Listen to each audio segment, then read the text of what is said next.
Why is it that I feel like you can move on so easily? Is this just a front that you put on? I feel like you don't care. This week on Welcome to Plathville, Ethan and Olivia came face to face once again amid their ongoing divorce drama. But a lot happened before that. Moriah and Lydia, who are visiting Minnesota, stopped by Ethan's apartment, and Moriah filled her brother in on her conversation with Olivia. We had a conversation, and it went good. Okay, that's good. Going into it, I just was like, wanted to really make sure that I'm not trying to defend myself or anything. Like, it was just really that doesn't do any good. Mm-hmm. We see things the way we see things, and I messed up in these areas, and I'm sorry for that. Ethan was happy to hear that their conversation went well, and he told Moriah that he was about to have his own talk with Olivia, now that the lease on the apartment they once shared is coming to an end. I'll be out of this damn place in a month. It's a cute apartment, but I don't like it here. Mm-hmm. Yeah. Just because, we were here together, so I don't want to be here. I get that. That if it means anything, I think you're really strong. After leaving Minnesota, Moriah went down to Florida to talk to her mom, Kim, about her conversation with Olivia, and Kim didn't know what to think. If she feels like she needed to, smooth things over, then I guess that's fine.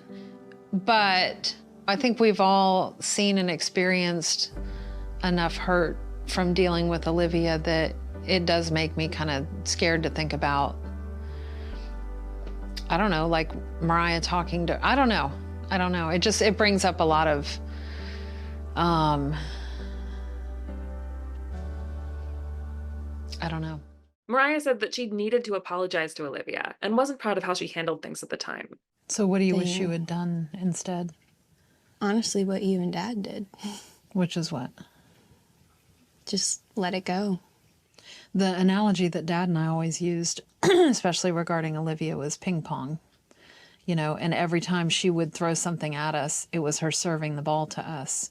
And we had the choice of either hitting the ball back and then engaging in ping pong, which, it's just going to keep it going, or we chose instead to just lay down the paddle. Moriah also brought up something Olivia said about her marriage to Ethan. One of the things that she did say that she really did love Ethan, but love isn't enough. And yes, I guess that's true. But I do believe, though, that love is enough. If you really do love someone, you're going to be willing to compromise. Moriah is healing from her own relationship breakup, and she thanked Kim for being there for her through it all. Like that night that I drove up from Tampa. Yeah. And I got to your house super late. And you stayed up with me until 4 in the morning crying. I know. Yeah. And it's just things like that that just really show how much you care. Yeah. Moriah has been channeling her experiences into music, and she even asked for Kim's help to choreograph the music video for her song, Devil in a Suit and Tie. Kim came up with a burlesque-style routine and showed it to Moriah. Go over to the guy and grab his tie and pull him, and you're kind of pulling him like this. Oh, and that's then a good idea. Push him down into the chair. At some point, all the girls could put a foot up on him and sing, kind of. Yeah, and we have shiny, cute heels. Yeah, it's fun, that Moriah thinks enough of me to ask me to be a part of it. Micah also spent time with Kim this week, meeting her in Canada's younger sister's Taekwondo practice. He also bonded with Barry back in Cairo. They talked about Micah's relationship and the prospect of Barry dating again post-divorce. I have no clue what that looks like. I will say this, though. I get a lot of people messaging me on social media wanting me to set them up with you. Micah then gave his dad dating app profile tips. You'd want some good pictures. You'd want a profile that will help weed people out. Yeah, I know. Or there's the option of you could just Google, how do I get Riz? And what is that? Barry then shared some of the qualities he's looking for in a potential partner. Someone who makes me laugh. And so I can make her laugh, she can make me laugh. Someone who is somewhat athletic, that would be great. Yeah, there you go. But nothing's happening in that realm. It's all quiet on that front. Then, back in Minnesota, Olivia finally returned to the apartment with Ethan to pack up her final things. The two discussed what they each wanted to keep and seemed to approach it differently. What about anything like pictures? Do you want those? Yeah. Do you? Mm-mm. I knew it. There's stuff that she threw away that I was like, why'd you throw that away? I mean, but she's always been like that. Like when she cuts something out of her life, she's gone and she never looks back. And I know if she can do that with her own family, I mean, I don't stand a chance.